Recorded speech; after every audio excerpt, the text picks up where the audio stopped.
Test, test. And 14. Tiffany Stoner. Can we try that again?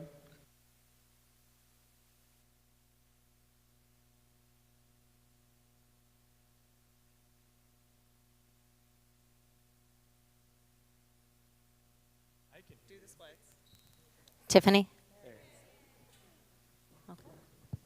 Okay, thank you.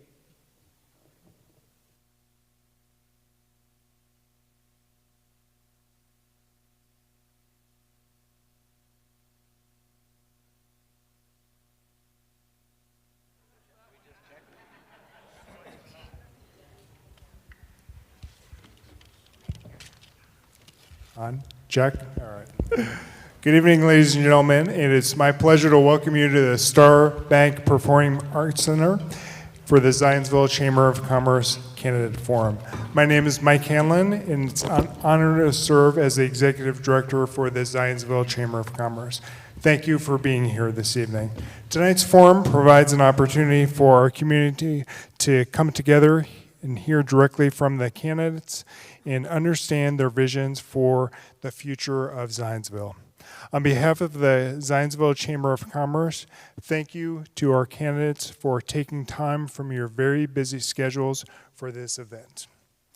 I would also like to extend my heartfelt gratitude to Zionsville Community Schools and the Star Bank Performing Arts Center for hosting this event at this amazing venue this evening so as many people as possible can attend. In addition, a big thank you to our members of the Zionsville Chamber of Commerce and our corporate partners, Boone Village Realty, Control Tech, Hoosier Village, and State Bank for their unwavering support in building the economic vitality of the Zionsville community. Every member of the Zionsville Chamber of Commerce plays an important role in shaping the resilience and progress of our community. Thank you for your enduring commitment, collaboration, and the positive impact you've made on the fabric of Zionsville. And if your business is not a member yet, we would love to have you. Now it's my pleasure to introduce Carol Auslander from Torchbearer Public Affairs, who will be moderating tonight's forum. Carol brings a wealth of experience to ensure a fair and insightful conversation. Please join me in welcoming tonight's moderator, Carol Auslander.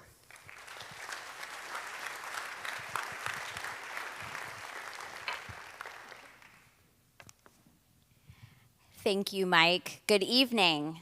My name is Carol Auslander. I'm the managing principal of Torchbearer Public Affairs, a government affairs firm here in central Indiana. Thank you all for being here tonight to hear from our local candidates that are running for public office. But you didn't come here to hear from me. You're here to hear from the candidates. So let's go ahead and get started. A little bit of housekeeping. First of all, if you see in the screens on either side, we have a QR code that has our program for this evening. We will be breaking tonight's event into 3 distinct parts. In the first segment, we're going to allow each candidate 2 minutes for opening remarks and allow the candidates to present their key points and introduce themselves to you. Then we are going to get to the questions. I have selected 2 questions that have been submitted to the chamber and also have been sent to all of the candidates. Each candidate will have 1 minute to respond to each question. Candidates, if you look in the front row, Erica, can you raise your hand, please?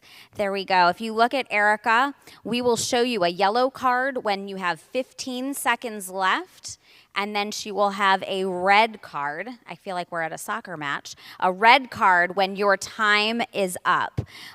Please be respectful of not going over your time because we have a lot of great candidates with a lot of great things to say. But first, let's hear from our candidates as they introduce themselves. As a reminder, you have 2 minutes. I'm going to pick names out of a hat each time, so there's an equal opportunity of going first or going last. So we're going to, I've got my Zionsville Chamber hat here, so I'm going to go ahead and pick the first candidate will be Bob Harris from District 1. Great, thank you very much. My name is Bob Harris. I'm a candidate running for District 1. My wife Tammy and I of 27 years have raised our two children, Sarah and Max, at our family farm in Northwest Union Township. We bought the property probably 18 years ago, and my brother Tony Harris, your sheriff, and I built our houses on the property and have raised 2 of my children and 4 of his on the property. I've lived in Zionsville my whole life, attending Union Elementary, Zionsville Middle School, and I graduated from Franklin College. I had a short stint in Florida when my father got tired of the weather, the winters here in Florida, and moved us to Florida when I was in high school, but came back to Franklin. We're members of New Hope Christian Church. Our family is proud to support the Boys and Girls Club, Zionsville Little League, Watch Us Farm, Union Elementary, and many others here in Zionsville. For my career, I manage our family business started by my father, the Harris FLP. I manage properties, our family's holdings in downtown Zionsville. Throughout my career, I've been responsible for bringing over 50 businesses to Zionsville, including Bub's, Sub 16, Moving Water Outfitters, Rosie's, Francis and Park, and most recently, Verde Mexican Restaurant and Aspasia Coffee and Bakery and Culver's. I'd like to thank everyone for coming out tonight and look forward to talking about Zionsville. Thank you. Great. Thank you, Bob. Next, I have Monisha Mitchell. Thank you to the Zionsville Chamber for having all of us tonight, and thank you all for coming.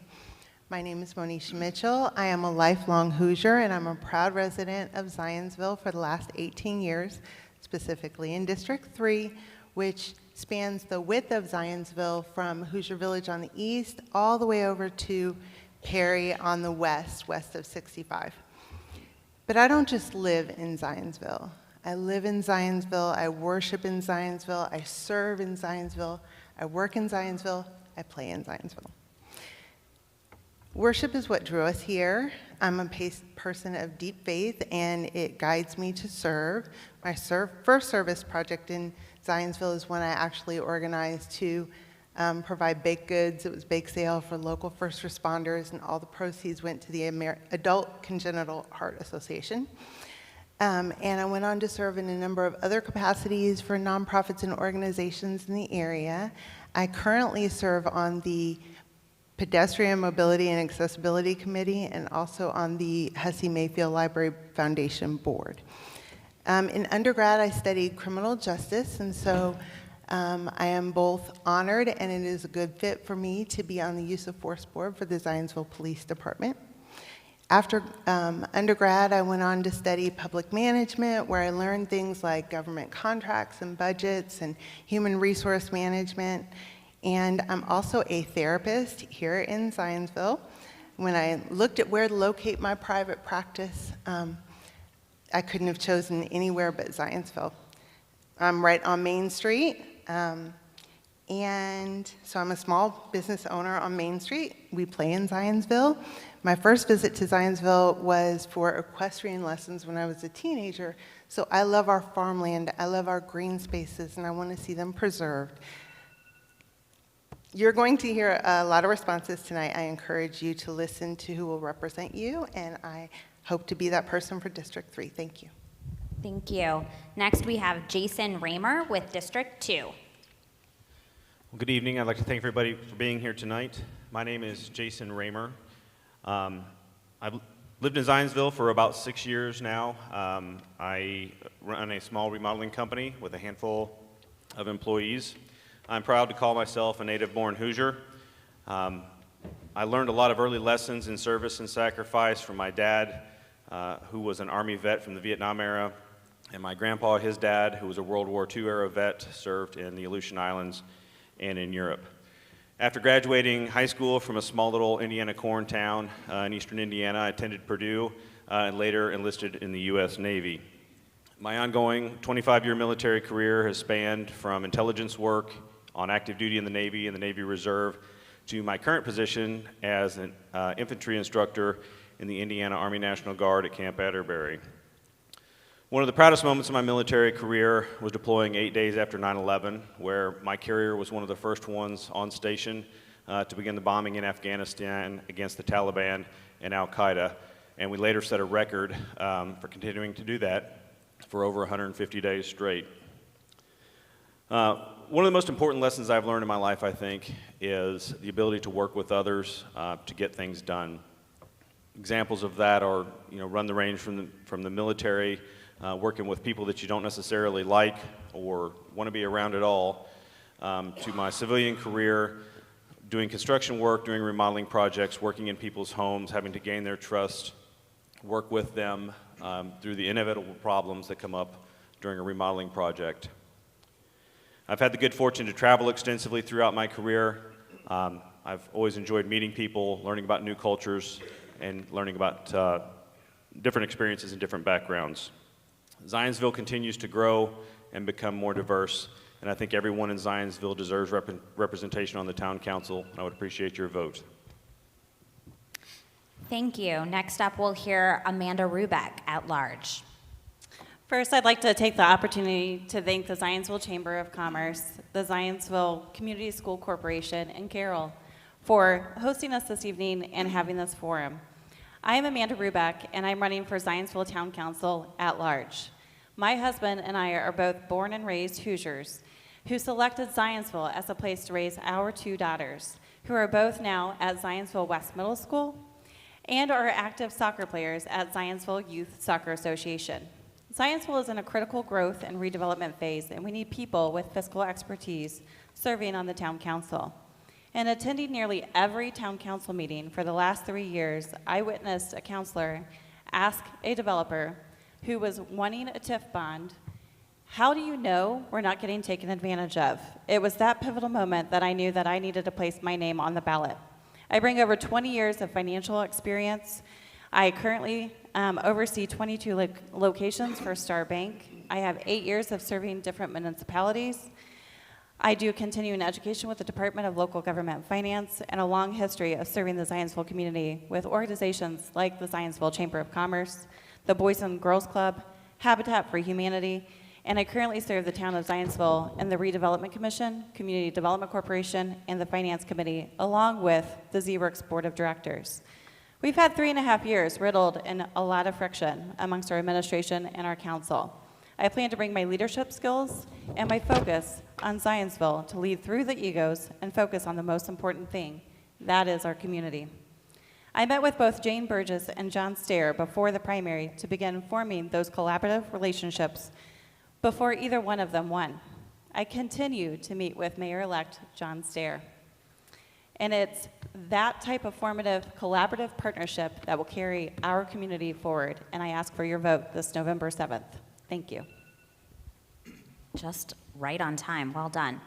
Next, we have Sarah Esterline Sampson, District 4.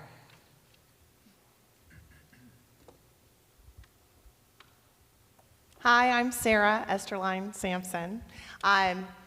The first 22 years of my life I spent in this area. I grew up on Eagle Creek Nursery just around the corner from here. I got my education at Notre Dame, and I earned a business administration degree with an accounting major. I went on to get my CPA and work for Deloitte and doing audit work. I also did a stint in tax with Arthur Andersen. I had my first 6 children and moved around with my husband's career before I was able to move back to the place we dreamed of raising our children, Zionsville. We added 4 more Hoosier-born children, and we have completed our family and lived here for the past 18 years. I have a passion for service, and I challenge myself to live as St. Vincent de Paul, who declared, "I will always welcome joyfully any opportunity that comes my way to be of service." I'm an avid volunteer involved in the high school PTO as the president. I've been on the executive board for Tri Kappa. I am a Girl Scout leader. I've been involved in Boy Scouts, youth sports, and very involved at my church, St. Alphonsus. I've always cared deeply for the people of Zionsville and the nearby Indianapolis area as well. I've even involved myself at AMVETS, where I do volunteer tax service for those who cannot do it themselves.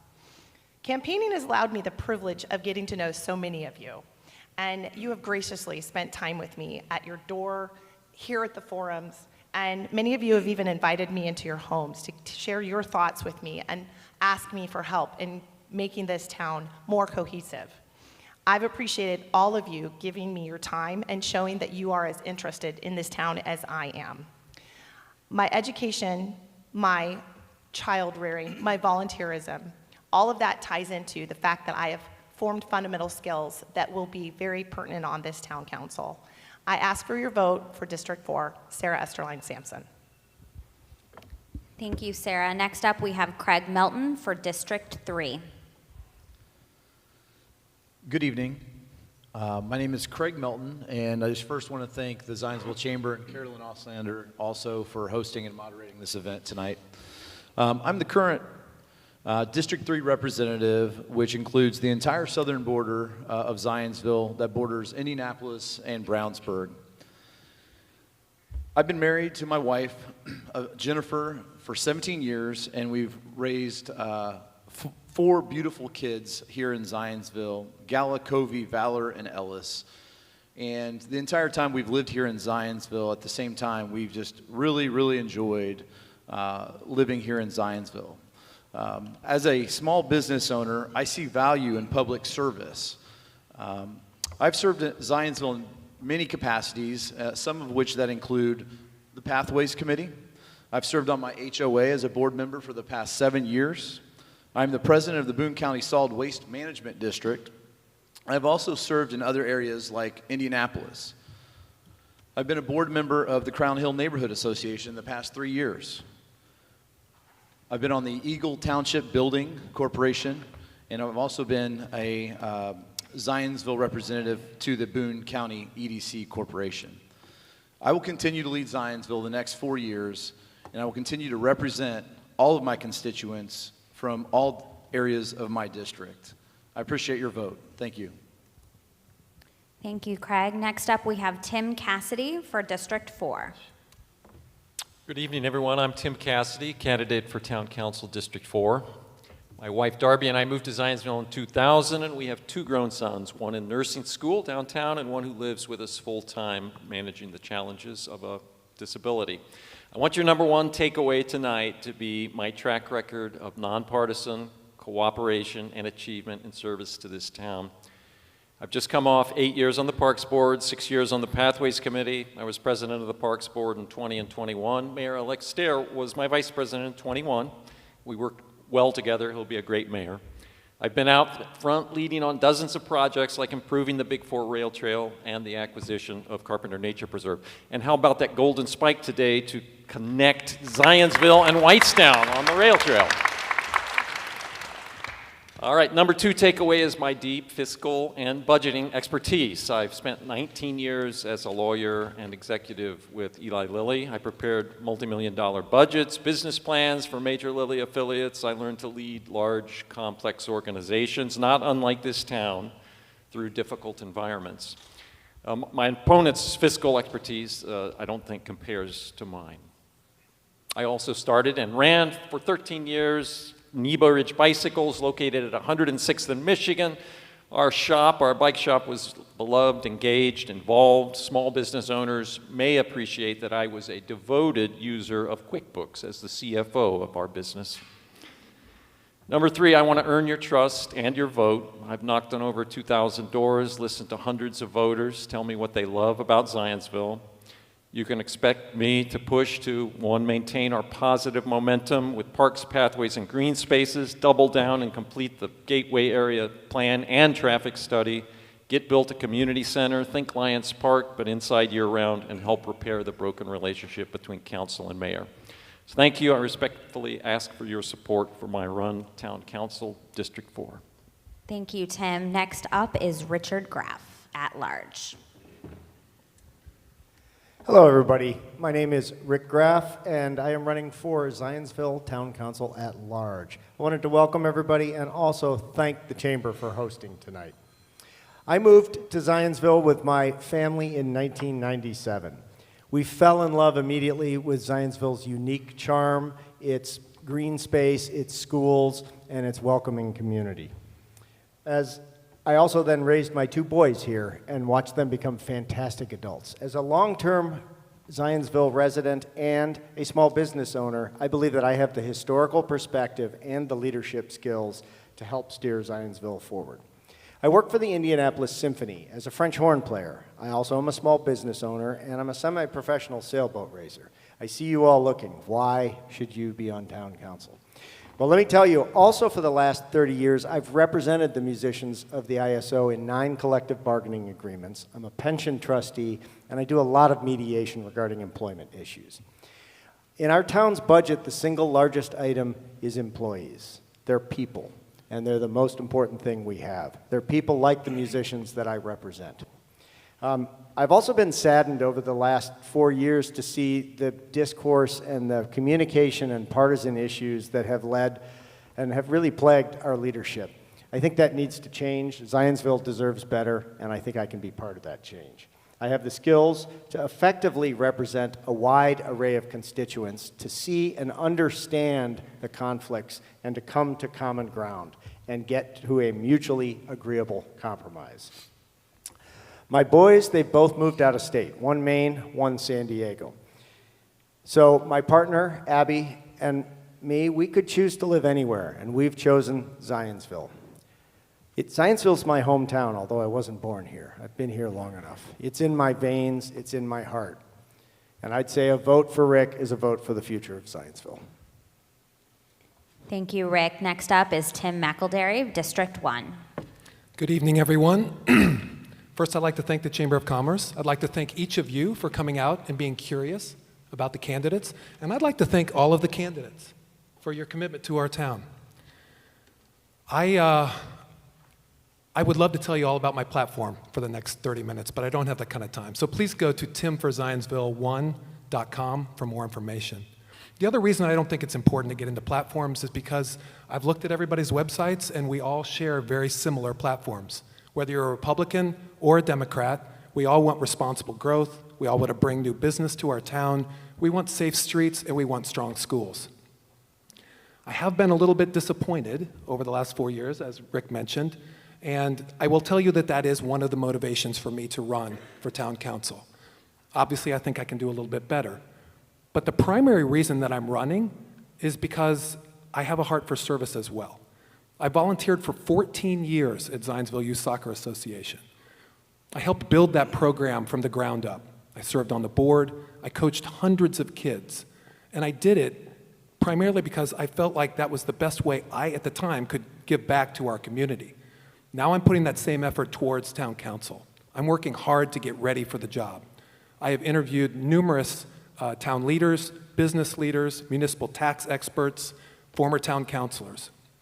I've knocked on over 1,200 doors in District 1, and I've been that guy standing at the farmer's market almost every weekend throughout the summer. And I've been out there trying to meet as many people as possible because I don't think you can say that you know what Zionsville needs unless you talk to the people and ask them. I've also been a business leader for the last 30 years. I have hired and led hundreds of people, and I've negotiated multi-million-dollar contracts in the healthcare world. I have gotten big things done for my company, and I will get big things done for our community. I'm asking for your vote in District 1. Thank you.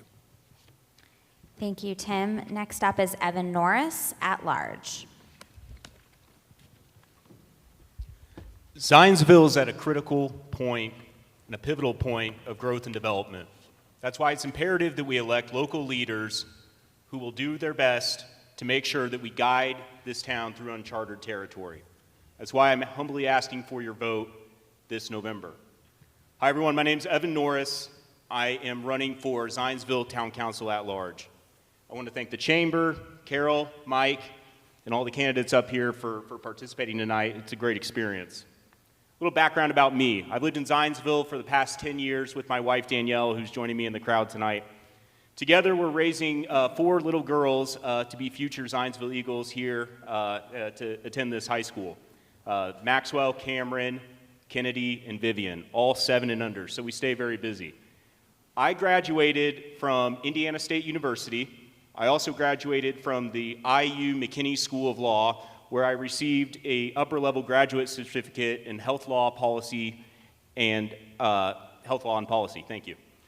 I'm an attorney at Drury, Simmons, and Bornham in Carmel, where I concentrate on construction law, transportation law, and general government defense. All things that I think are imperative that come before the town council on a regular basis. I'm also a board member of the White River Alliance, which helps to protect the watershed of the White River. And the watershed would also include Eagle Creek here in Zionsville. I also assist with various other organizations, including the Defense Trial Council of Indiana and the Defense Research Institute. And I've also served as the chair of the construction law section for Defense Trial Council of Indiana. I have never held political office before. However, I've worked with numerous government officials. I do not take that commitment lightly. That is why I'm grateful to have the endorsement of the Zionsville professional firefighters as well as Sheriff Tony Harris.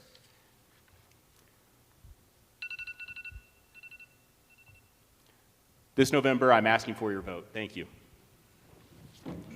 Thank you, Evan. Next up, we have Brad Burke for District 5.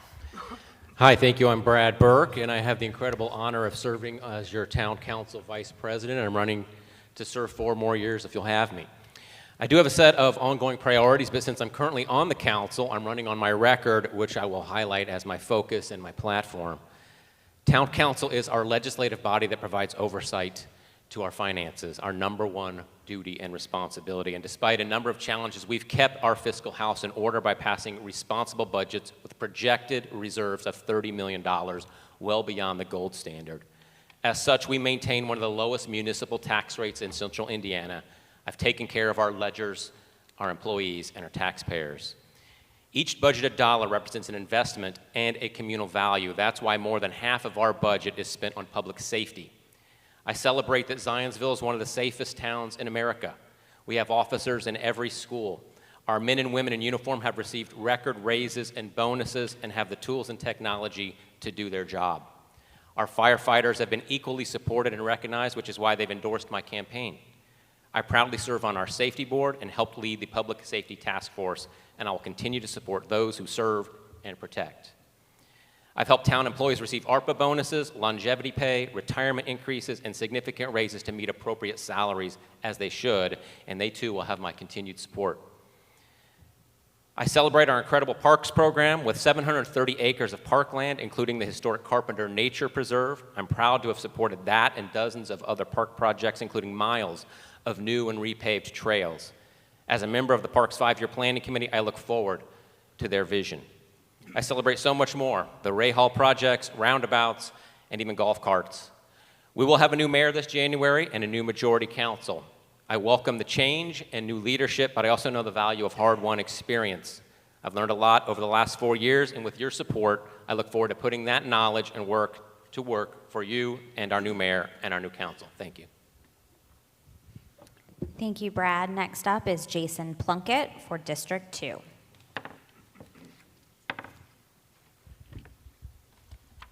Good evening. My name is Jason Plunkett. I'm the current Zionsville Town Council President and District 2 Representative, and I'm the Republican candidate for District 2 this fall.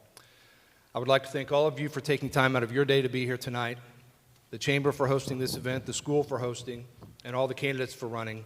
Most importantly, I'd like to thank my wife, Brittany, for all of her support. I was born and raised in Boone County. I attended Western Boone High School and then Ball State University. Shortly after college, I began my career in the financial services industry here in Zionsville in 2002. I met my wife at the Friendly Tavern in June of 2011. We were married in 2013. We have a 10-year-old dog, Bailey, a beautiful 6-year-old daughter, Lauren, and a feisty 2-year-old son, Cole.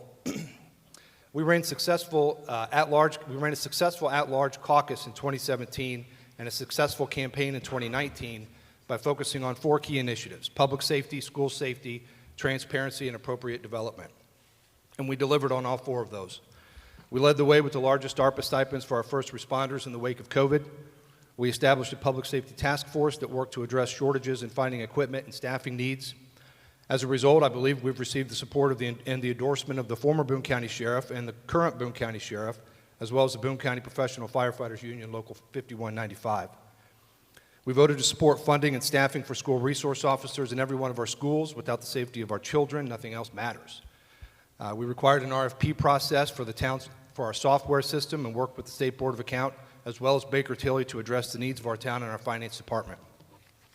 Lastly, With the help of Chamber member Kent Ezra, we brought Graham Rahal brands to Creekside, which will result in over $20 million in AV and more than 100 jobs. I look forward to continue serving this town. I look forward to continue to serve the District 2. My name is Jason Plunkett, and again, I look forward to your support this fall. Thank you. Thank you. Next up, we have Joseph Stein for at-large. Hi, everybody. My name's Joe Stein. It's a little emotional for me. Last time I was on this stage, I was the president of the school board welcoming back a nervous group of teachers during COVID, and they weren't sure exactly what their year was going to look like. So it's good to be back, and I thank the administration of the school for allowing us to host this here this evening.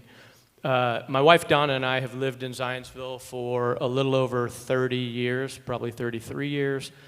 She's lived here a lot longer than I have, but we call this place home. We love Zionsville. We love the quaintness. We love the people. So those of you that have lived here a long time remember the days of yes and no in Zionsville. You were a yes or you were a no. Well, it was at that time that I decided I can sit around and complain about the things that are going on, or I could step up and decide to put my skill set to use and run for school board. And so I ran my first ever campaign, was fortunate enough to win, and was privileged enough to have served on the school board for 8 years. While I was on the school board, I was also the Redevelopment Commission appointee, so I had 4 years of time spent serving the community on the Redevelopment Commission as well. I have done collaborative bargaining with the teachers. In fact, I think the current pay structure that the teachers are under is a direct result of my service in the collaboration. And unfortunately, I was the one who held the gavel while we decided to close the schools for COVID. So I've been through some tough times with some people, and there was a lot of energy put into that, and we were doing the best that we could to trust those around us. Time ran out really quickly. So I will address more as we get on into things the rest of the evening, but I would also appreciate your vote in November. Thank you. Thank you. And next we have Tiffany Stoner for District 5.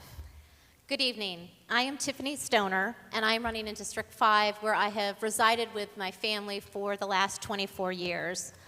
I want to talk to you about the kind of town councilor I'm going to be, because it's exactly how I've run my campaign. Prepared, accessible, and responsive. Preparation. I have had 73 one-on-one meetings with town leaders, with commissioners, and most importantly, I have had to meet now every district. I have gone to every neighbor in District 5 and have knocked on every door by the end of the week. Every registered voter, no matter of political affiliation. And I'll tell you what, those conversations that I have had gave me a wonderful idea, a firsthand idea of what people are concerned about, but more importantly, what the vision is that they want for Zionsville. Accessibility. I have spent a great deal of time on social media. I've made myself very available. On Mondays, every Monday, I'm at the Hussey Mayfield Library at noon for open office hours. I also, once I filed in April, I started reaching out to all of the HOA boards. And they were very surprised. It kind of went something like this. Wow, I have never received an email from a town councilor. Responsiveness. I am going to treat District 5 candidates like I do my small business clients. And that is, I will respond, and I will respond to you within 24 hours. I have been solving simple yet really important problems along the way. Recently, I was able to negotiate a sidewalk so that kids could get to and from the bus safely instead of going around a construction site. And I will tell you this, if I had $10 for every time someone told me that they had never heard from a town councilor, I would have been able to self-fund my campaign. We need to hit the reset button, we need a proactive town council, and we need to work together for Zionsville. Thank you. I think I hit everybody. Is that right? Okay, want to make sure. Thank you, candidates. At this time, we're going to move to the first round of questions. So here's the question, and I'll repeat it. quite a few times in between each candidate's chance. You have 1 minute to respond. Are we ready with the timer? All right, make sure you're looking for Erica. All right, question 1. Well, the original question was, what are your top 5 priorities in Zionsville? I am certified in CPR, but I am not going to make anybody pass out trying to say 5 priorities in 1 minute. So we're gonna knock that down to maybe your top 2 or top 3 priorities. So, again, the question is, what are your top 2 or 3 priorities for Zionsville? We're gonna start with Joe Stein at large. Thank you. So I'll do my best to get as many in as I can. The one that I want to focus on, though, first is transparency and access, and Tiffany touched on that a little bit. When I did serve on school board, one of the things that was a challenge was a 300-plus page budget book, and I suggested to them that we put that in the form of an executive summary.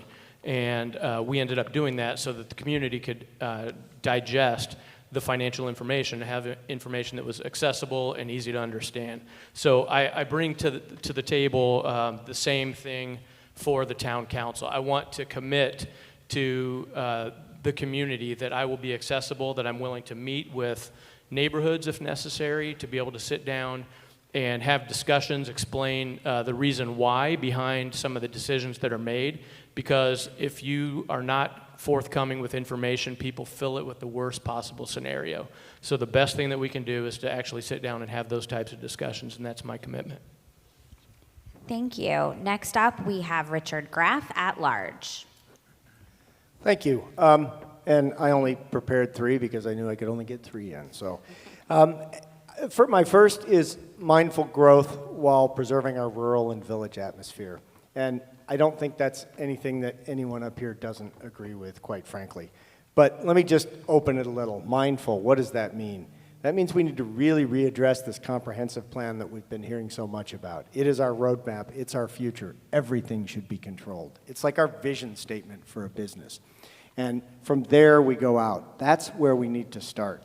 Growth, well, that's the development portion. Also residential, business, and we need that growth. It's going to happen, and we need to do it, but we need to have the vision to decide where it's going first. Secondly, parksways, pathways, greenways. I am a huge fan of everything that the Parks Board has been doing, and I think it needs to continue to be funded. And in that light, number 3 is very similar, which is a community center for Zionsville. I think we can get a public-private partnership together and have that working. Thank you. Thank you. Next up is Jason Plunkett, District 2. Yeah, thank you. I mean, from the beginning, we had mentioned, the successful campaigns and what we've delivered on for the last 6 years: public safety, school safety, transparency, and appropriate development. I would add to the appropriate development and just talk about, as many people are going to address tonight at some point, the comprehensive plan. One of the things we need to do next year is complete the comprehensive plan, which this council has approved in this budget, and that will help control and help steer the appropriate development that would take place in this town. That'll give guardrails for the Plan Commission, that'll give guardrails for the Board of Zoning Appeals, so that they always have a document they can fall back on.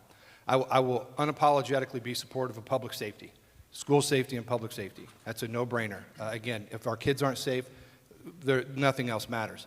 The police and fire that we have in Zionsville, they're incredible men and women. They put their life on the line every day, and I think it's really important that we continue to support them and that they maintain a priority status in our town. Thank you, Jason. Next up, we have the other Jason, Jason Raymer for District 2. I'm just waiting for somebody to say they're for inappropriate development, but I guess we're all here for the same thing. Part of that, idea of what is appropriate development, it's not just the comprehensive plan, although that's going to be a huge part of it in guiding our future. But we also need to make sure that we're following through with it, that we're not necessarily just rubber stamping every variance or every planned unit development that comes in front of the town council. So we need to have a comprehensive plan, and we need to follow it, and we need to make sure that we are hearing and understanding what our constituents are asking for. Because ultimately it is your town, it is not our town. So we want to be, we're a representative body here. We should be echoing the desires that you guys have. I would also like to say that definitely parks and green spaces is a key asset in Zionsville, and that's something that I fully supported the Carpenter Nature Preserve, and will continue to do so. Thank you. Thank you. Next up, we have Bob Harris for District 1. Thank you. Talking about smart growth, we have, Zionsville has always been a great place with, I always refer to it as a three-legged stool. We have, the reasons people move here is the quaint Main Street, our rural area, our great schools, and our quality of life. Those are three very important things for Zionsville. In order to keep all those things going, development obviously has to happen. I believe that the things that we have done that I've done as working with town councils here in Zionsville, several of them, is bringing new businesses to town and looking at the right business in the right place at the right time. When we brought Bubs to town, it was, we didn't have any place to take our kids to eat and let them run around and be kids. So at that point, you know, I reached out to Matt Fry, the owner of Bubs, and brought Bubs Burgers to town to do that. Along with, we brought Rosie's and some other businesses to town, and I think that is what smart growth in Zionsville looks like. Thank you. Thank you, Bob. Next up is Tiffany Stoner for District 5. I think the good news here is that we are all starting to agree. We want thoughtful growth and we want a comprehensive plan. What I want to do is make sure that you are a part of creating that comprehensive plan. I want to bring it down, and that's my first priority. I want to bring it down to the District 5 though, because one of the things that's my priority is connectivity. Currently, if you go north on Michigan Road, the east side of Michigan Road has 2,500 residents that cannot get out. They have like little subdivision islands. They only can get out by vehicle because they don't have a pathway to get out. I would like to create a pathway from Appaloosa all the way to Willow Road so that those 2,500 residents don't feel like they're more part of Carmel and they start spending their money in Zionsville. I would also like to make sure that we have effective government. You're seeing right here, there are 14 people that are willing to serve, and they're not just on one side of the track. We need a mixed group. Thank you, Tiffany. Next up is Tim Cassidy for District 4. Thanks. I think my number one goal would be to encourage the town council to really do a visioning exercise, to really look out long term. Maybe the comprehensive plan is the time and place to do this, but we really have to get together on tough issues facing us in rural development, on Main Street, just about everywhere. Second, like I said earlier, we need to double down and finally complete this gateway area plan and the traffic study. The traffic study is critical. Phase 1 of the gateway plan has really been forged an important compromise on residential density between residents, investors, and merchants. And now we have a traffic study, and we need to make sure it's public. Everybody gets their input, and pedestrians, cyclists, everybody gets their say on this. This is also going to involve a compromise. Finally, you know, community center, I'm on board with that as well. Thanks, Tim. Next up is Evan Norris at large. Thank you. So this is a chamber event, so I'm going to try to keep it chamber focused and talk about just two quick priorities. The town needs to meet its foundational needs first and foremost in order to grow business and economic development in Zionsville. In fact, the 2003 comprehensive plan talks about one of the top priorities is to, quote, attract beneficial retail, commercial, and office opportunities. So how do we do that? What are two priorities that I have if elected to town council? One would be to improve our infrastructure, right?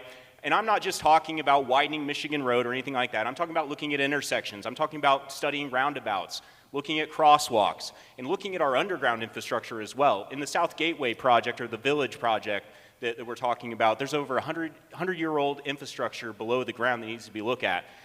To attract business, you need to have thoughtful infrastructure. You need to have the base in which these business owners want to bring their retail patrons in and have them come into the town to make sure that they can adequately access the businesses. My second was making sure our town employees are taken care of, which trickles down and helps the town as a whole. Thank you. Thank you, Evan. Next up is Brad Burke for District 5.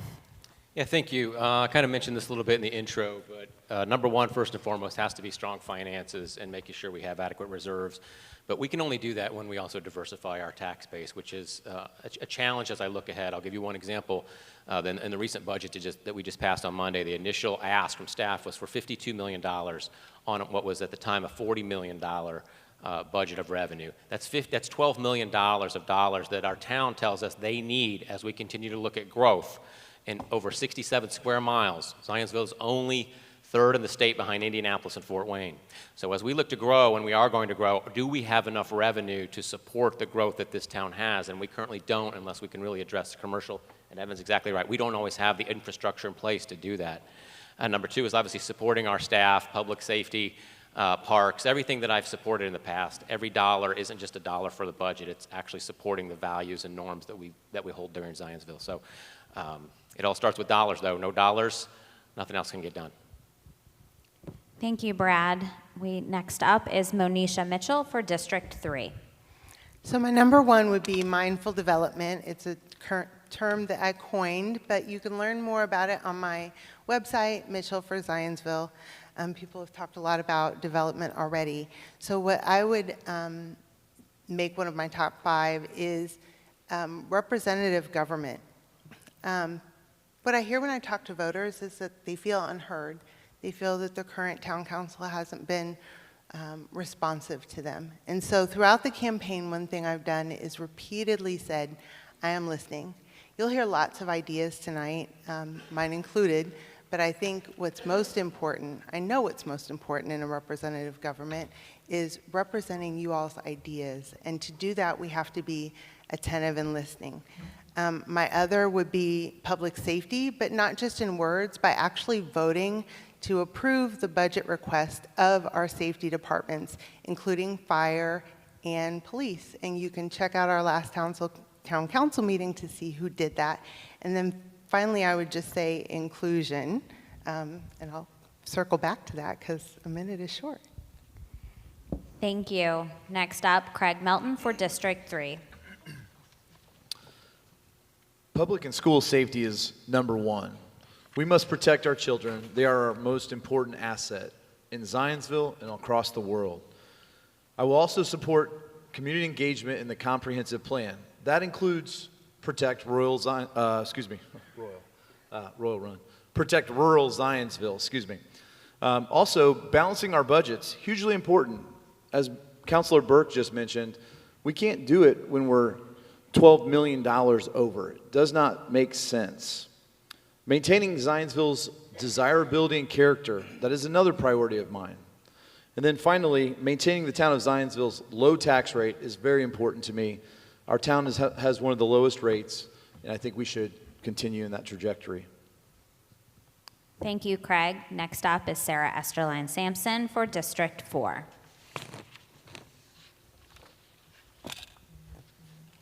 I wrote down ideas because we were given this question, and just going through them, I think my top priorities are safety. I agree with everything that's said about protecting our children, but protecting our neighbors as well is very important to me. We are growing, and we need to consider that as we pass budgets and as we think of requests from department heads. We will have expenses coming from that. We have grants that are currently paying firefighters. We hope to have additional funding that will be able to take care of some of the requests.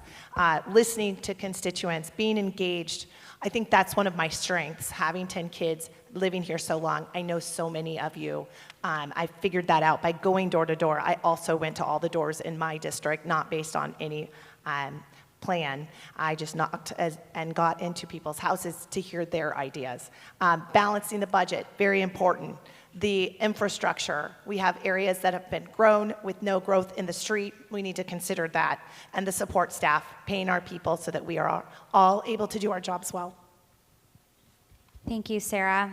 Amanda Rubeck, at large. For me, it is about updating our comprehensive plan. It's 2003 was the last comprehensive plan. We have done a lot of updates, but the last one was back at the reorganization. It is time to do that, along with a zoning code update. I do believe that we have a lot of work ahead of us. We need to roll up our sleeves. And it's been about 20 years since we've actually looked at the front door of the gateway, I think we have to start implementing something. We have to start getting from the plans that we've studied, we've done a lot of that, but now it's about putting that into action and actually getting something at the front door to our community. It is what makes us unique here in Zionsville, and it's time we start really treating that as the front door that it is, and also expanding our corporate tax base. If you tuned in next week on Wednesday morning, the Redevelopment Commission has a proposal in front of us to sell 3 additional lots out at Creekside Corporate Park, and I am excited about that because we really do need to expand our corporate tax base. Thank you. Last, we have Tim McElderry, District 1. Carol, I'm going to try to do all 5. Okay, go. All right, so I'm going to go quickly. I would love to see a full Creekside Corporate Park. It would have tremendous financial benefits, even though it's a TIF district. I would like to see a fully developed Gateway District. I would like to see a community center. That's for you, John. And I would like to save rural Zionsville. And then I'd like to do all of that while maintaining a healthy marriage with my wife, doing this job on top of my 60-hour-a-week job. That was for you, Michelle. Thank you. Did I get everybody? Okay, deep breath. We got through question 1. Let's go to question 2. And this kind of goes a little bit about, Tim, what you were just saying. Zoning decisions can significantly impact the character of neighborhoods and the town as a whole. How would you balance the interests of property owners with the need for responsible zoning decisions? And what role do you see for the Plan Commission in this process? I'm going to go ahead and pull this. You have 1 minute. I'm going to read the question one more time. Zoning decisions can significantly impact the character of neighborhoods and the town as a whole. How would you balance the interests of property owners with the need for responsible zoning decisions? And what role do you see for the Plan Commission in this process? First up, we have Jason Raymer for District 2. All right, I get to go first. Well, obviously, the Plan Commission is kind of the starting point for all the stuff that we're talking about here. They drive the agenda, so their role is vitally important. One thing some of you might not know is the makeup of the Plan Commission, and that is partially appointed by the Town Council. So you're not necessarily just voting for a Town Council member, you're also voting for some of these other boards and commissions and who they're going to appoint. So this, really magnifies that impact. Again, it comes back down to a need for a comprehensive plan and to make sure that we're following that plan and building that plan off of the full input of our residents. As I mentioned before, I don't own this town, developers don't own this town, you all own this town. And I'd like to point out one quick thing about TIFs as well. If you look at the state law language about TIFs, those are supposed to be used for blighted areas that otherwise would not be developed. I don't think that much of that applies to the area of Zionsville. Thank you, Jason. Next up is Brad Burke for District 5. Yeah, thank you. This is a critically important part of being on town council, outside of probably the finances. Managing zoning is what we probably spend the most amount of time on. And we certainly value, I'll just start with the end of that question on the Plan Commission. Thank you. I don't know if any Plan Commission members are here tonight, but if you're watching their meetings, that is an incredibly heavy lift. And when they make a recommendation to town council, it's well regarded. The town council has put in dollars already to do a comprehensive plan for our town for next year. It wasn't in the budget, but it is going to be in the ARPA budget, John, that I think will get passed here in the next 30 days, and a transportation plan. We can't really move forward with the town, and we struggle sometimes with what I view as kind of a patchwork comp plan. But a new comp plan, a new transportation study really is our roadmap to the future. And the zoning, the Plan Commission is going to have a heavy lift of having to carry that load for us. So it's going to start with them. I thank them for what they do. They're important. But balance is important. Property rights are important. But everybody who's also a property owner in their town has communal responsibilities as well. And it's often the town council's job to find out what is the actual balance that makes the most sense. Thank you, Brad. Next up is Richard Graff at large. Great, thank you. Well, Brad, I agree with what you said about the comprehensive plan, so I'm going to skip over that. It is our guiding light, and it needs to be done first, and I'm glad that hopefully the ARPA funds will be put in place to fund that and get that process started. That process has to be done before we really get into the zoning and land use issues, because it will guide everything. So I think that's very important. It's going to need to be community-driven, and it's going to be a lot of work, as you've heard up here. I think we all know that. There's one thing with this question that I had to bring up, though, and I don't think it's about, as it says, balancing the interests of property owners with the need for responsible zoning.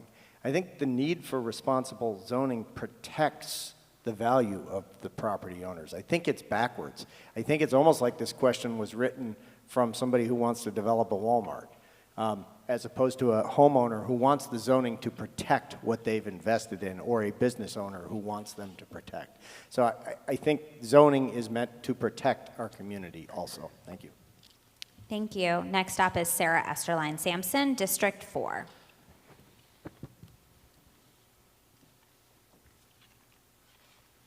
Okay, so I agree with everyone talking about the need, excuse me, the need for a new comprehensive plan. It's already in the works. It kind of makes it a hard topic to address since we are already trying to get it passed in the ARPA budget. It's definitely moving forward. It's not something that will come from this discussion on the panel.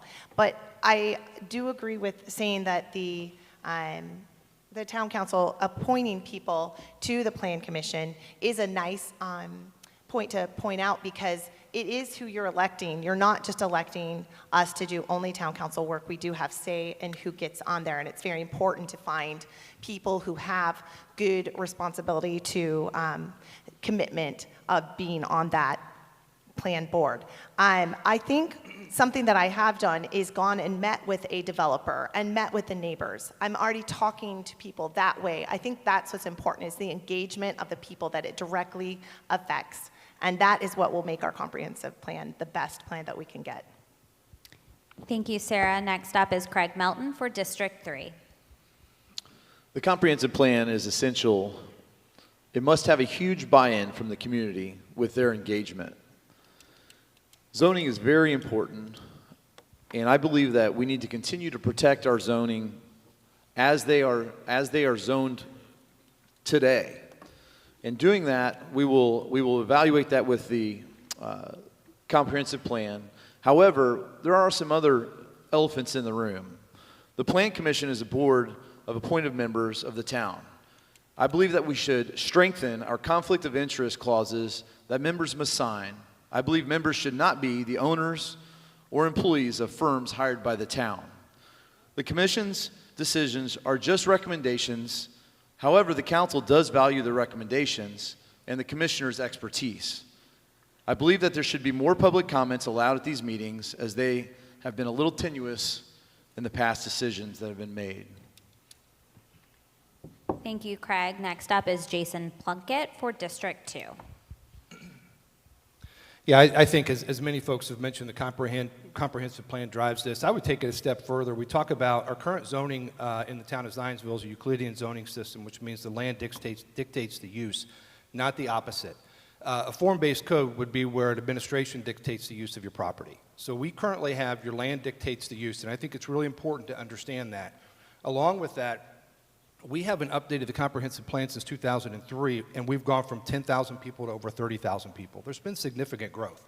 So it's important to make sure that we have these guardrails for the Board of Zoning Appeals and for the Plan Commission so that they can implement the rules that we have here. The reason there's been 5 or 6 different changes to the comprehensive plan, again, it's been since 2003, and we've grown by 20,000 additional people. So I think it's important, as many people have mentioned, the makeup of the Plan Commission, 3 appointments by the mayor, 2 appointments by the council. It's just important to make sure that we understand who you're electing, because those folks appoint those individuals.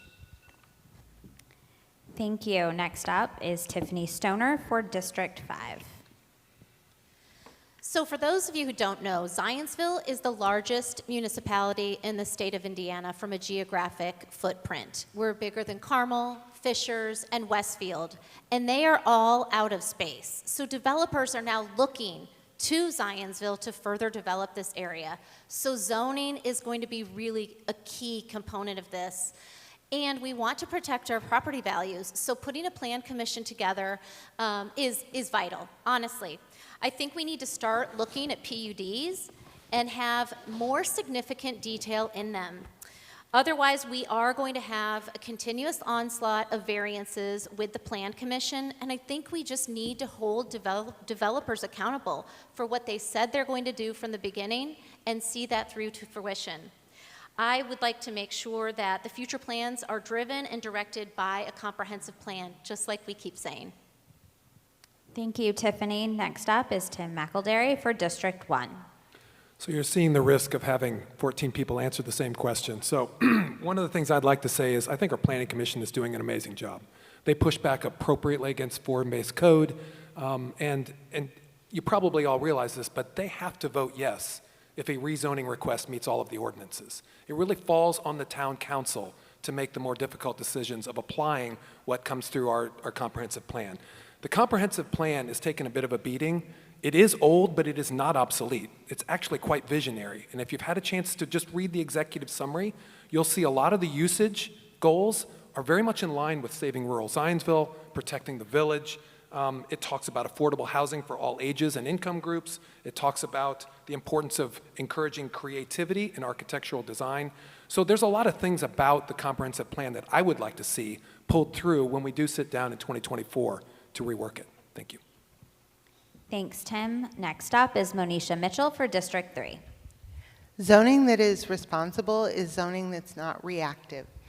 We're supposed to have zoning designations that don't change every time a developer or property owner wants an exception, but we seem to make a lot of exceptions. The role of the Planning Committee would be to commission and then execute the comprehensive plan that we've talked about repeatedly. I'd strongly recommend that the formation of the steering committee include a good degree of diversity of thought. Zoning is so imperative to quality of life. District 3 specifically doesn't benefit from a one-size-fits-all plan or approach. And so, keeping in mind that this district is as diverse from Hoosier Village to Hunt Club to Royal Run and Perry Township, which often gets forgotten. But honestly, as has been said, zoning is kind of putting the horse before the cart. We need the master plan. And I will work to create a vision of our community, all 67 miles of it. Thank you, Monisha. Next up is Evan Norris at large. Yeah, thank you. So the Planning Commission is made up of 7 individuals from the community. 4 are appointed by the mayor, and 3 are appointed by the town council. And so when we talk about balancing the interests of property owners and developers or development in general, we need to make sure that we're involving all of the stakeholders, okay? And it starts at the town council level in the mayor's office, the mayor's administration, with putting the right people in place, real experts, real people that have expertise in development, that understand the way that the law works, the way that they understand how development works. We can't just be putting up friends and family and things like that. We need to make sure that we are putting the right people in the right spot to make the right decisions for our town. Real people that are stakeholders. And talking about the balancing of interests, running at large is extremely difficult, right? Because then you have to go, I have to tell people in Eagle Township one thing, and then you go over to Perry Township and they want something completely different. That's why it's extremely important that we go out, that we listen to individuals, especially at the Planning Commission level, and discuss with stakeholders and make sure that we're taking their thoughts and ideas into consideration. Thank you, Evan. Next up is Amanda Rubeck at large. So under Indiana law, the Plan Commission is responsible for preparing the comprehensive plan and the zoning ordinances. They will play a significant role in updating both of those. And under state statute, before zoning can be updated, there needs to be a new comprehensive plan. We have to pay attention to that because this year we had that a little bit backwards. 2 of the biggest documents, these 2, the Plan Commission, or the comprehensive plan and the Board of, I'm so sorry. So the comprehensive plan along with updating our comprehensive plan. Those are the 2 biggest inputs that we will have from constituents, and it's time that we really start listening to our constituents. We have an opportunity to have like a traveling town hall, go around from every sector of our community and just listen to our constituents and what they want. There's a diversity here in Zionsville unlike any other, and it is time that we really start implementing that. Thanks. Thank you, Amanda. Next up is Tim Cassidy for District 4. Be quick. I agree with Rick Graff. If the question suggests doing away with zoning, that's a really bad idea. Good zoning protects property owners. It creates stability for homeowners and investors, and creates reasonable expectations for concerning the use and enjoyment of your property. So again, zoning is great, and then I'll agree with Brad Burke, say that the role of the Planning Commission is huge, and these are unheralded volunteers. They are exemplary in their nonpartisan work that they do for us. And there's so many boards like that, the BZA, the Parks Board, the Pathways Committee, they're just, they work especially hard, I'd say. And they do own the comprehensive plan, and they'll recommend zoning ordinance changes to the town council. Thanks, Tim. Joseph Stein at large. So I think the spirit of this question really speaks to tension. The tension that exists between the property interests of the owners and zoning and what have you. And so one of the things that I think we need to address and do a good job of is collaboration. And some of us have talked about that. The comprehensive plan goes without saying. That's already in the budget and what have you. So how do we collaborate? We have to be willing to sit down and listen to each other. Those of us that attend the town council meetings had a great opportunity to witness this between Culver's and one of the residents. And the resident came up to the microphone and said, please don't put up the blue neon light. That's all we're asking. It'll be right in our bedroom window. And Culver's came up to the microphone and said, done. Well, if we can put our claws down and actually listen to each other without fighting, taking the time, sit down, listen, we can move forward. And I think that's what we need on the town council, are people who are willing to listen to each other and work together. Thank you. Next up, Bob Harris for District 1. I have a lot of experience with the Plan Commission over the last 30 years. We currently have and have had very knowledgeable and great people on the Plan Commission. It is a thankless job. Anybody that's been in those meetings will realize that those folks go through a lot of pressure, and I just want to thank them for volunteering and doing that really for nothing and just for the love of Zionsville. Also, on kind of hitting on Joe's what he just said, it's important that with a comprehensive plan, I know we throw that around a lot, talking about this tonight, but I think it's important that we're all neighbors. And when it comes down to it, we're all going to have to get together in groups and work through these challenges that come to Zionsville. And I look forward to putting those groups together and really talking about what the comprehensive plan means and how we put it into place going forward, taking some of the important items from our current comprehensive plan. Thank you. Thank you. Did I get everybody? Did I miss anyone? Awesome. All right. At this point, we're going to move to our second portion of our event. It is with great pride and anticipation that we introduce you to a remarkable individual who has chosen Zionsville as not just a place to live, but a place to thrive, contribute, and make a lasting impact. John Stair didn't just choose Zionsville, he embraced it. Nearly 3 decades ago, he arrived here with the conviction that this would be the place to call home, raise a family, and become an integral part of our community. As a broadcast journalist, John anchored the newscasts at WTHR, Channel 13 in Indianapolis, taking it from 4th place to a solid number 1 in the rankings, where it remained for over 2 decades. He was not just a voice on the screen, but a reliable presence in Hoosiers' lives. Balancing his career, John actively participated in his children's school activities, from leading history tours to coaching sports teams. He's been not just a journalist, but a hands-on parent and community member. John's journalistic excellence was recognized with numerous awards, including Emmys and the prestigious Silver Circle Lifetime Achievement Award. He has traveled the world, reporting on significant events, but his heart always led him back to Zionsville. His contributions were not limited to journalism. He received the Indiana's highest honor, the Sagamore of the Wabash, and was inducted into the Indiana Broadcasters Association Hall of Fame. John's love for Zionsville led him to join the Board of Parks and Recreation, where he served as an officer gaining invaluable insights into our town's potential and challenges.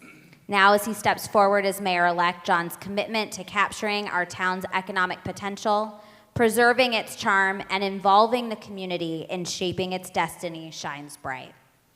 Throughout his career, John has been a tireless advocate for informed communities, asking hard questions, and fighting for the rights of people to play a role in shaping their own community. Ladies and gentlemen, please join me in welcoming Mayor John-elect John Stair. Wow, that was a lot.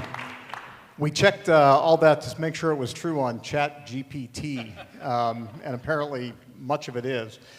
But the one thing that Carol said that I really appreciated and really is true, I love Zionsville. But that doesn't make me special, and that doesn't make me unique. We have almost 35,000 people here that love Zionsville. We have a couple hundred people in this room that love Zionsville, and we have 14 people on this stage that love Zionsville. So what do we do with that? Well, as we've talked about tonight, we do a comprehensive plan, and we plan for what the next generation of development is going to be in Zionsville. And I would submit to you that I've learned during this campaign that the people in Perry Township and the people in Union Township, they love their rural character. They love the rural heritage of where they live, every bit as much as the people who live in the village love our Main Street Business District and the people who live closer to town. Their voices need to be heard, and their voices need to be respected. And I think that when it comes to doing a comprehensive plan, I see it as almost 3 different comprehensive plans that are going on simultaneously that are brought together in the end. And in addition to Perry, Union, and Eagle Township, we need to listen to our business community, and we need to listen to our school community too. And that brings you to a true comprehensive plan. And I think that's what we need to do, and I think that everyone seems to agree on that in the current administration and the current council. We're going to have funding to do that next year, and that's going to be something that we're going to do in 2024. Now, we also talked about a couple of other issues here. I heard the word gateway mentioned a couple of times. I don't know. To me, a gate is something you pass through to get somewhere else. What I see is a South Village, and I think there needs to be a master plan that's going to think about what we're going to do in that area, not just at the intersection of Sycamore and Zionsville Road, I think all the way down to 106th Street. And we need to bring that together in a way that's going to enhance the Brick Street Business District that we have now. You don't enhance and protect the Brick Street Business District by putting up a 50-foot wall and not letting people in. You protect it by putting people in proximity to come there and to go to the restaurants and to go to the shops and to use and enjoy the Brick Street Business District. And then finally, the one other priority that I think we need to embrace, and I thank you to those who mentioned it, is a community center. And when I think of a community center, I don't think of it just as a noun, I think of it as a verb. And I think we need to come to the point where we have a place that is going to be a true center of life, that's truly going to build community in Zionsville. Because I think every time you put your kids in the car and you take them over to the Monon Center or you take them down to Brownsburg, you're exporting their memories out of Zionsville. And we want those memories to be in Zionsville.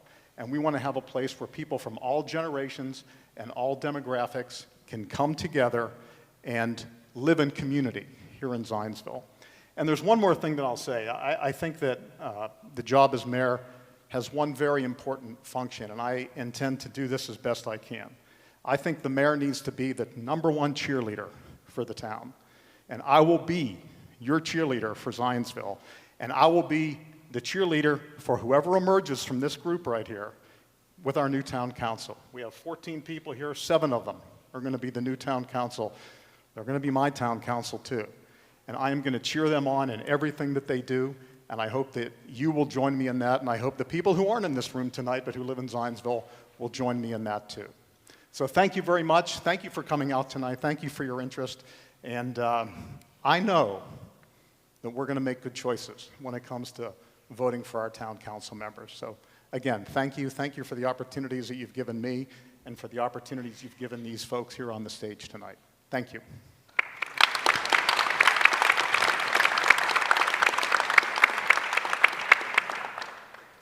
Thank you, Mr. Mayor-elect, for those inspiring remarks. We are very grateful to have you and look forward to watching you as you implement your vision for Zionsville. At this time, we're going to move to the third and final portion of our event tonight. We have 2 remaining questions, and our candidates will have, again, 1 minute to respond.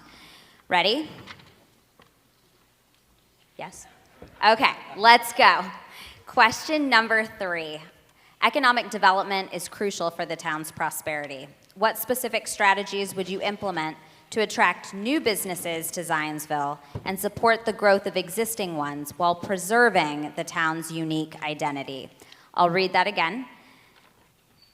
Economic development is crucial for the town's prosperity. What specific strategies would you implement to attract new businesses to Zionsville and support the growth of existing ones while preserving the town's unique identity?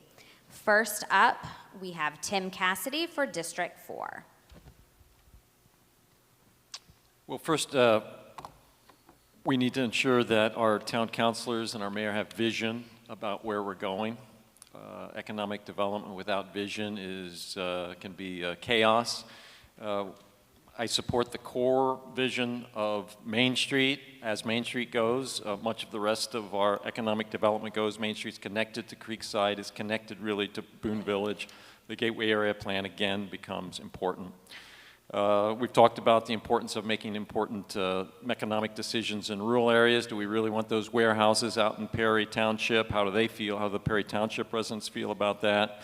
And finally, don't forget about quality of life. Somebody mentioned it earlier, but parks, amenities, these are the things that attract top employees and top employers. Thanks, Tim. Next up is Amanda Rubeck, at large. You know, it took the first Democratic mayor to step forward and hire a director of redevelopment, and that has gotten wonderful momentum going at Creekside Corporate Park, and we need to continue that. Serving on the Redevelopment Commission, our focus has been on just that thing, filling up Creekside Corporate Park. And next week, we will have an opportunity to sell 3 additional lots out there.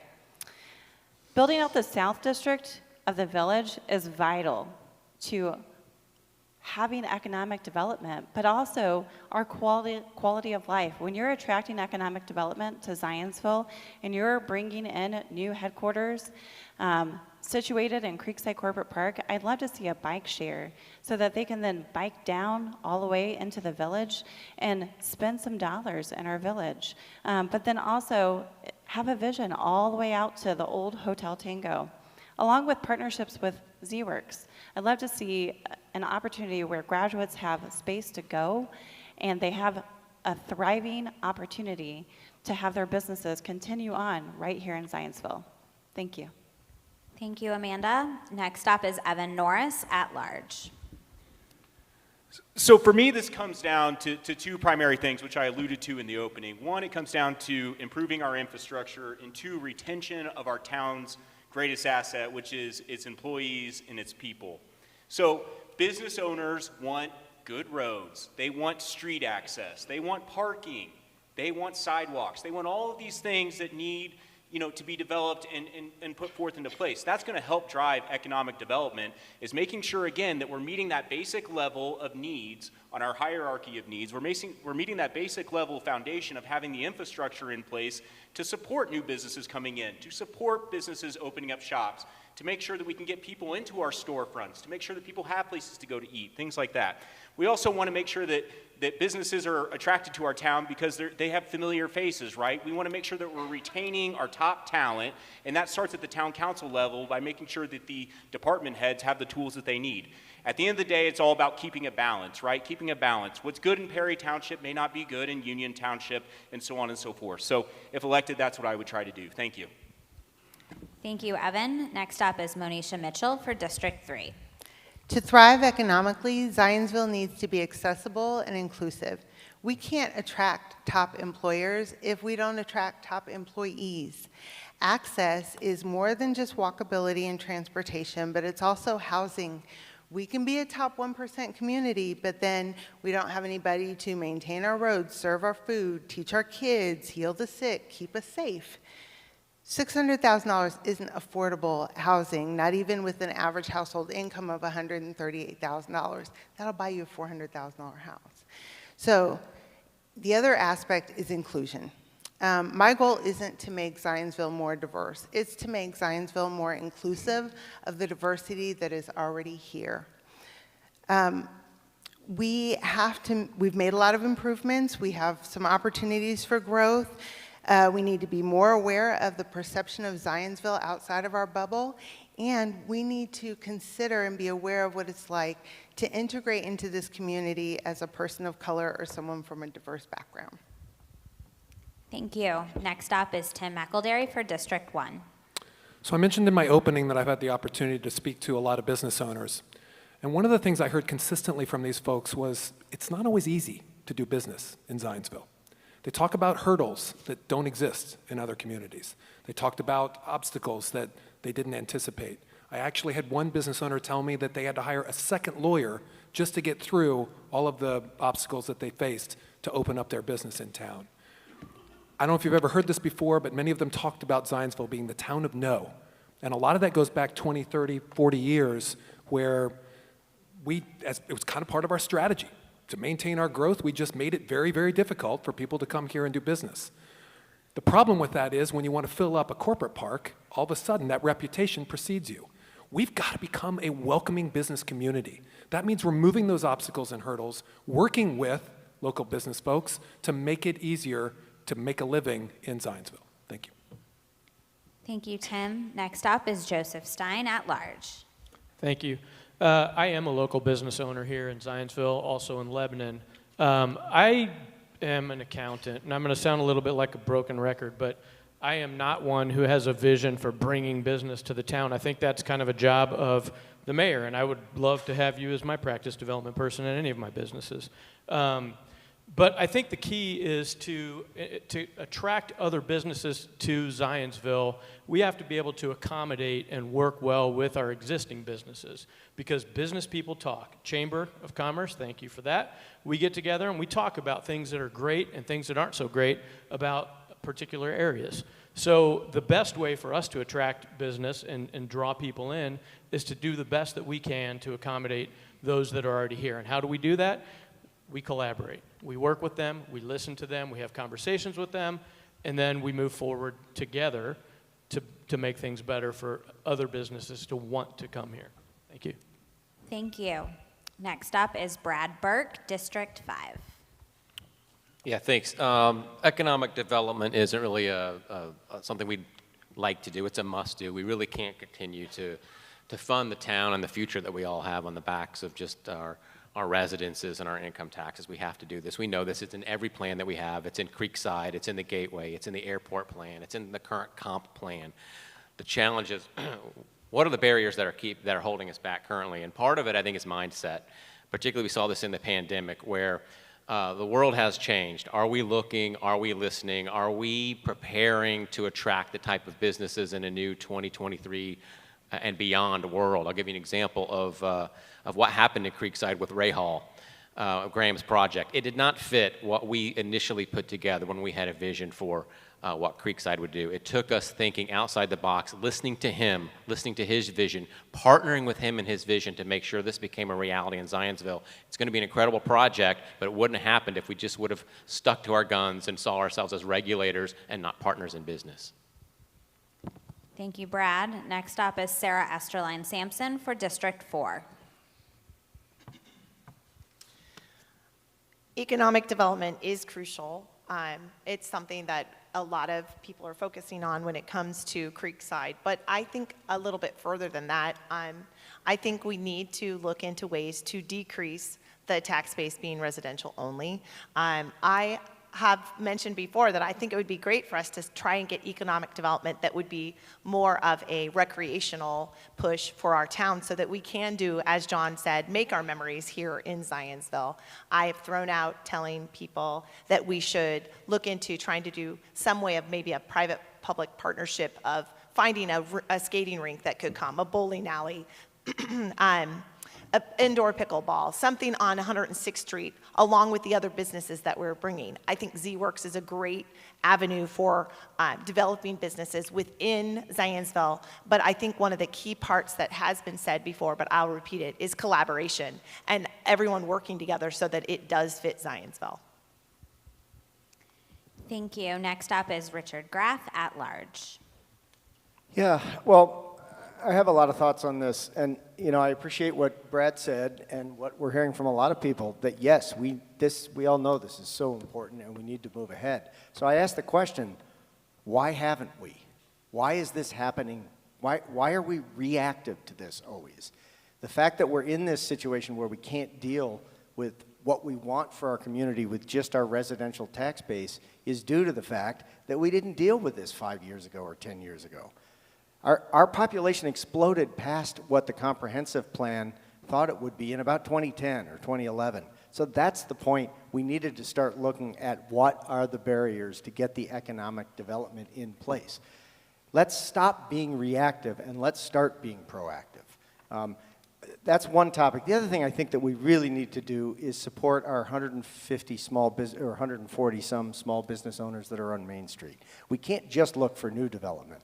We need to do some of the things like we've done in the past, like the beautification projects and that. So thank you. Thank you. Next up is Bob Harris for District 1. Thanks. I have a lot of experience in working with small businesses in Zionsville, and to, just talk about the challenges that they go through in doing business on Main Street or even opening up their businesses on Main Street. It's real, and there's things that can be done. And I bring the experience of working with those folks on a daily basis. We have over 40 tenants in our buildings that are in the village of Zionsville. So as a member of the town council, though, I think we have a lot of opportunity in the Creekside Business Park. Creekside, the main challenge with Creekside is when the RDC originally developed it, it didn't have a regional detention center for water, and everyone has to build their own detention, which is a huge expense. Puts us at a big disadvantage with other communities as far as drawing businesses in. I have a plan that which would fix that problem. Also, we need to focus on the other opportunities of the land that is currently already zoned commercial in town, and really work hard with the mayor's office as far as being cheerleaders and folks out there pushing for new businesses in town together. So, thank you. Thank you, Bob. Next up is Tiffany Stoner for District 5. Thank you. I think economic development ultimately is a revenue strategy to gain more 3% tax base. In Zionsville, we are primarily a 1% tax base, and as homeowners, when that ratio is offset, it really helps us and improves our quality of life with things like pathways and parks. But good programs for economic development attract future companies to come here. Good programs help entrepreneurs continue to build their ideas. Good programs help our current small businesses expand. So for a specific strategy as asked, I would recommend that new appointees have a background on the Redevelopment Commission in engineering, corporate banking, and most definitely a community advocate. I think having that well-rounded group has the best opportunity to attract business here. Thank you, Tiffany. Next up is Jason Plunkett for District 2.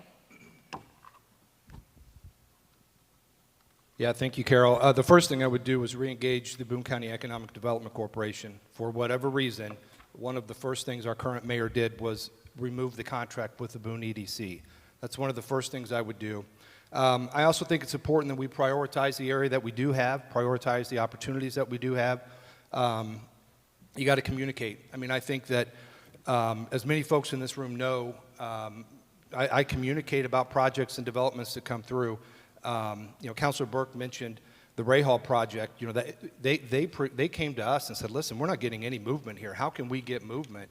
And we went to his site, and we went to different meetings, and we presented for him to bring that project here. That's a tremendous economic benefit that, for whatever reason, received pushback from this town.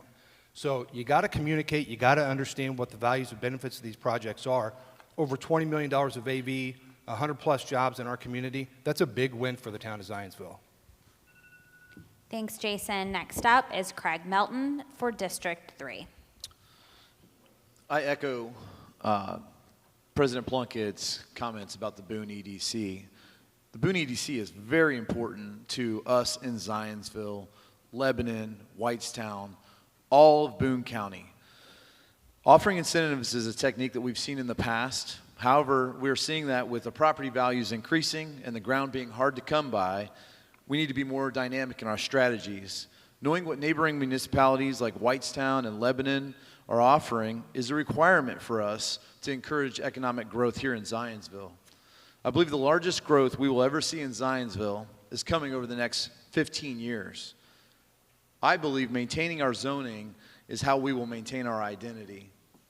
But I also agree that with our newest cheerleader, we will have great success.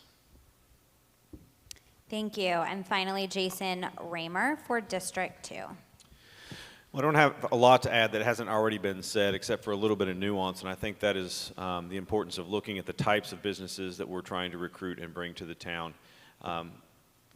The types of businesses that are going to add to the tax base and alleviate some of the property tax burden on homeowners are the types that have infrastructure in town, that are growing businesses, and obviously, good paying jobs with those companies. So just focusing on businesses at any cost is short-sighted in my opinion. I think we need to make sure that we're looking and recruiting the proper types of businesses to come to town. Thank you. Did we get everybody? Okay. Final question of the night. Will you work cohesively as a group to do what is best for Zionsville if you do not politically align with others on the council? And if so, how will you do so? First up is Craig Melton, District 3. So I will work with anybody that shows up. My understanding is 90% of what good government is showing up. And I absolutely look forward to showing up with any of these new council members up here at this table here. I know our staff, in the town of Zionsville is very, very good. We do have great staff. We have had a lot of turnover here in the past, but absolutely, we just need to show up. And I will tell you that most of my success in my last 10 years of my life has been showing up, and I promise you I will show up, and I will happily meet, and I will do whatever it takes on my side to work together with whoever it is, sitting across the table, next to me, across from me, whatever it is. I really look forward to it, actually. Thank you, Craig. Evan Norris, at large. Yeah, absolutely. So as an attorney, I'm often called on to potentially represent entities or people or organizations that I don't necessarily agree with. But that's not the point, right? The point is when you're elected, you owe the town a fiduciary.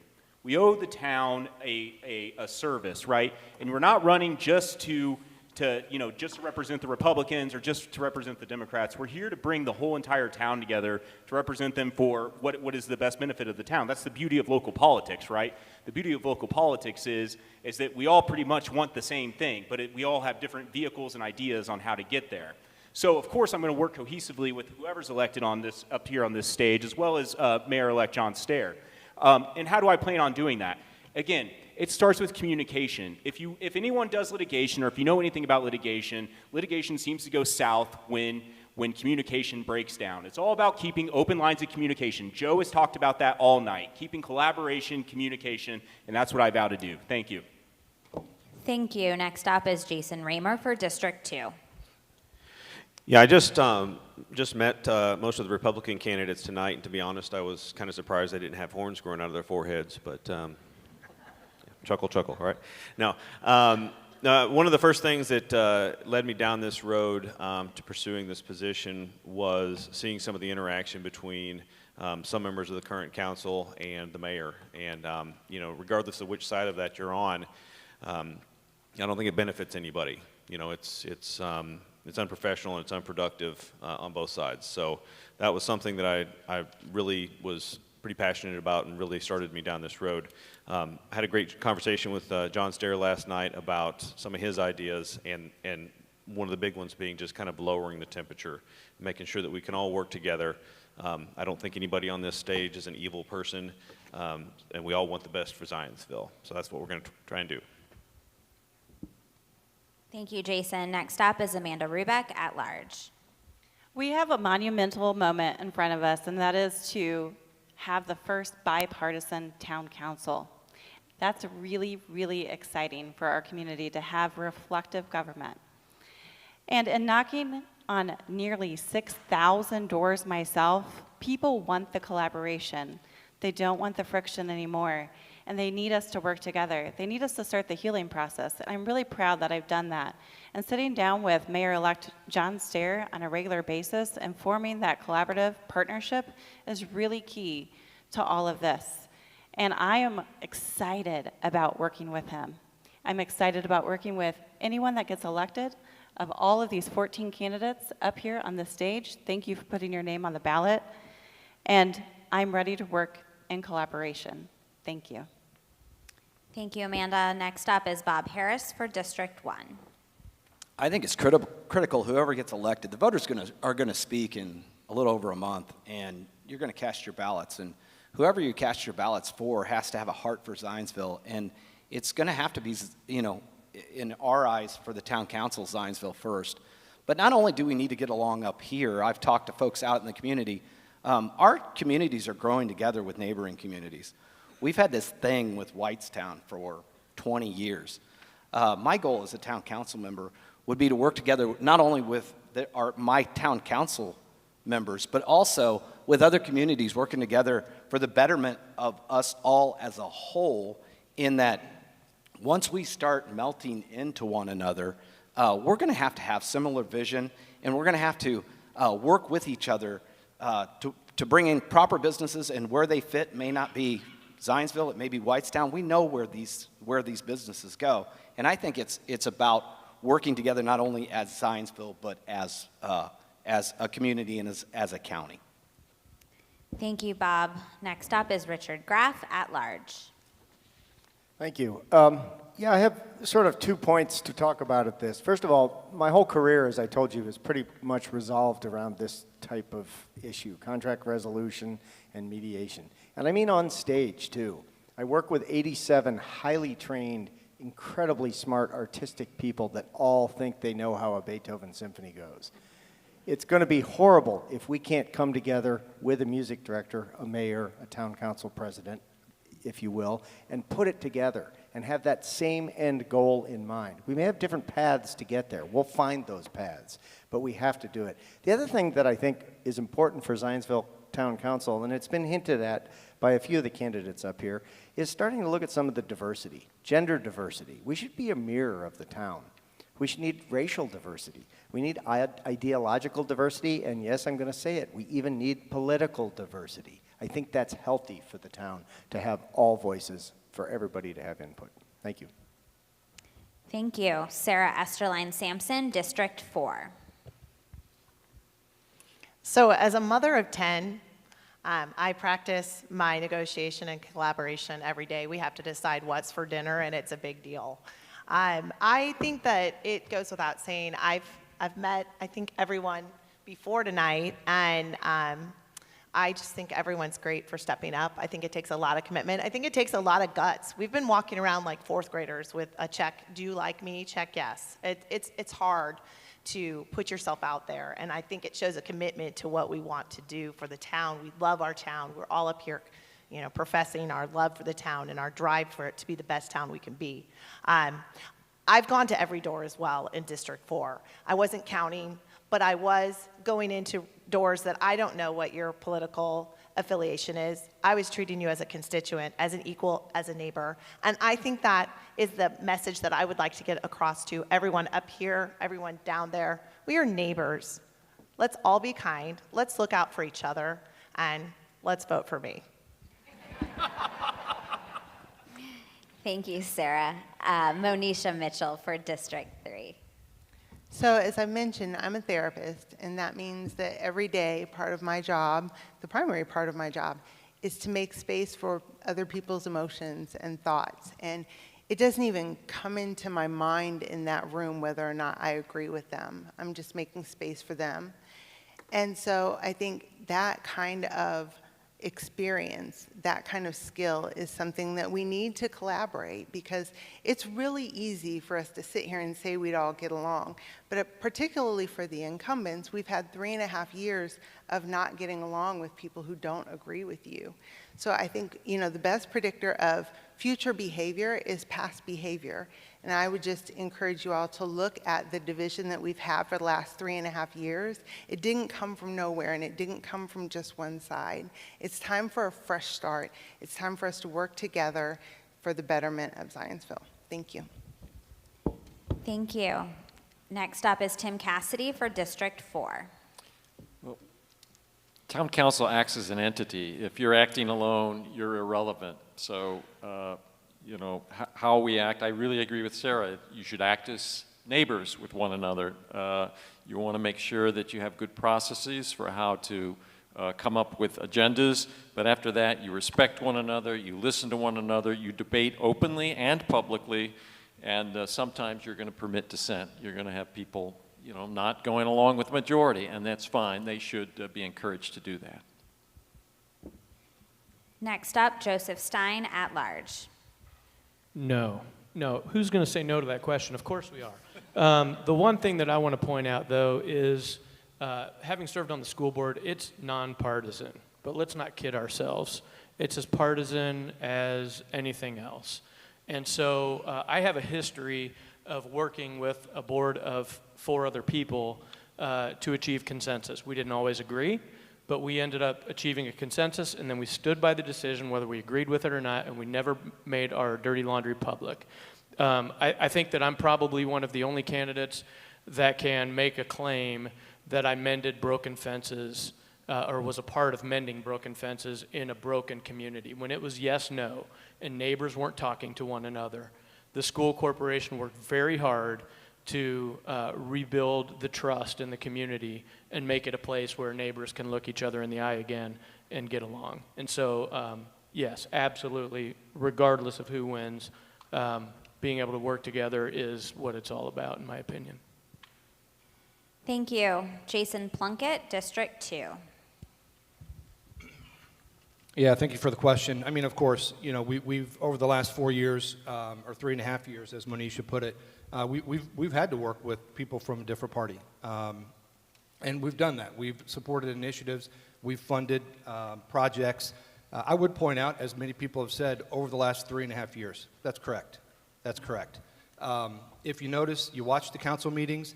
If you go through the most recent budget process, we've not had problems for the last few months, and there's a reason for that. The deputy mayor has done a very good job working with the council, and I appreciate that. We've been able to move the budget process forward, and I think it's really important to know, I feel like there's times where this council gets beat up a little bit, so does the Planning Commission and the Board of Zoning Appeals, and these people work their tails off. It's not just coming here at this meeting. The Board of Zoning Appeals had a meeting until midnight the other day. These are people that volunteer to do this job, and I appreciate their work. I appreciate the work of the council, and I appreciate the work of the Zoning Appeals and Planning Commission. Thank you, Jason. Tiffany Stoner, District 5. I actually really love this question because I've been talking about it a lot. And I hope that you all leave knowing that this can be a cohesive group. Because for the first time in Zionsville history, we have a fully contested election. And I love that you have a choice as voters. I, in particular, think that we've never had a Democrat sit on the town council, at least one that would admit it. And here's the thing. There is room for everybody. There's room for women, men, small business owners, professionals, Democrats, and Republicans. And right now, we're talking a lot about it because we're in the middle of a campaign. But when we sit down at a table after the election, I think all of that will vanish. I think that we need a reset, and I hope that you will look at some of the candidates here and go, okay, I can see how all of these people, 7 of them, could work together. Thanks, Tiffany. Tim McElderry, District 1. So I came here all prepared to tell you that this is what I do for a living. I teach leadership development and executive coaching. I help people find common ground, come to consensus. But as I walked in the door, I started thinking about this question in particular, and I started thinking, politics is the only workplace in America where being uncooperative, you actually get to keep your job. It doesn't work in corporate America. You can't be uncooperative with others. Your business will either go out of business or you're going to get fired. So from my perspective, this is absolutely imperative. I think it's highly unlikely that we are going to have all 7 Republicans or all 7 Democrats on this town council, probably ever moving forward. The demographics have changed, and it's time for us to start to work together. And I think it's incredibly healthy. I've said this before. Competition is a good thing. It brings out the best in people, and it holds people accountable. And I'm really excited to be one of 14 on the stage tonight. Thanks, Tim. Finally, Brad Burke, District 5. All right, is this the last question of the night? Okay. 100%, yes, there's no question about that. That's what everybody expects and demands, and I think that we're going to have a team of people. I've met everybody on here. I know everybody on here. I know John. I know Kate. It's going to be an incredible team, and we're going to get a lot done. It's not just about collaboration. It really is about respecting the checks and balances and the balance of power, and that's where a lot of the challenges we've had over the last 3 years have arisen. They're not partisan differences per se. If you listen to the answers to almost every question here tonight, I couldn't tell you who was a Democrat and who was a Republican answering these questions. These are Zionsville questions, and we all share the same vision for this town. The devil's in the details of how do you get it done when you do disagree, and you got to respect one another, and to Craig's point, you got to show up. Folks would probably be surprised, though, to know that 95% of what the administration has brought to this town council has been passed by this town council. And so it's the few things where you really butt heads that make all the press and get all the noise, but at the end of the day, we are getting things done, and we're working with department heads, and the town has moved forward, as Jason pointed out. And I heard recently that the town council agrees 93% of the time we vote all together. So technically, you could probably assume that I have as much disagreement maybe with my peers than I even do the administration. So it's been a great ride, and I think that 100% this is going to be a really great next 4 years.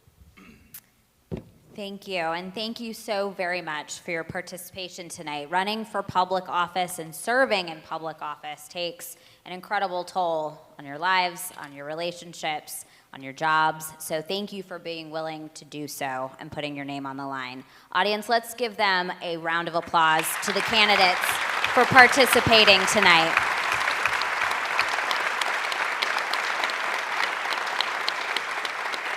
I would also like to thank tonight's hosts, the Zionsville Chamber of Commerce, Zionsville Community Schools, and the Starbank Performing Arts Center, as well as the Zionsville Police Department, who are here tonight. Please give them a round of applause.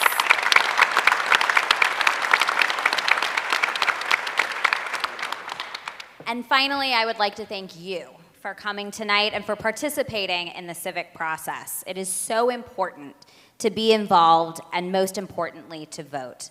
Please make sure you know where your polling location is located. If you have questions, you can always visit indianavoters.com. Election Day is Tuesday, November 7th, and we will see you at the polls. At this time, our event is concluded, but I encourage you to engage with the candidates on your way home. A lot of them have materials and yard signs just outside. Again, I'm Carol Auslander with Torchbearer Public Affairs. Thank you for coming tonight, and safe travels home.